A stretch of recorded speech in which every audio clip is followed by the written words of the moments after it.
নমস্কার বন্ধুরা, আজকে আমি তোমাদের জন্য নিয়ে এলাম সাহসী টুনির গল্প। চলো শুরু করা যাক। এক ছিল ছোট্ট একটি পাখি, তার নাম ছিল টুনি। টুনি ছোট ছিল, তাই সে ভাবতো, আমি তো এত ছোট, আমি কী বা করতে পারি। একদিন টুনি দেখলো বনের পাশে একটি ছোট্ট কাঠবিড়ালি গাছের ডালে আটকে গেছে। কাঠবিড়ালিটি অনেক চেষ্টা করেও নিচে নামতে পারছিল না।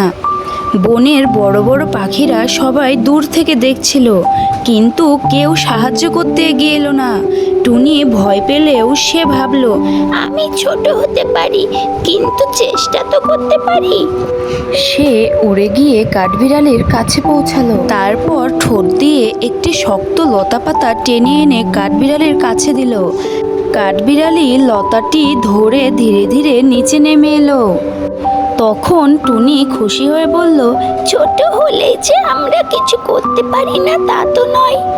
সেদিন থেকে বনের সবাই টুনিকে আর ছোট বলে অবহেলা করলো না। আমরা এই গল্প থেকে শিক্ষা পেতে পারি, কেউ ছোট বলে তাকে কখনো অবহেলা করা উচিত নয়। সাহস আর ভালো ইচ্ছা থাকলে ছোট একজনও বড় কাজ করতে পারে।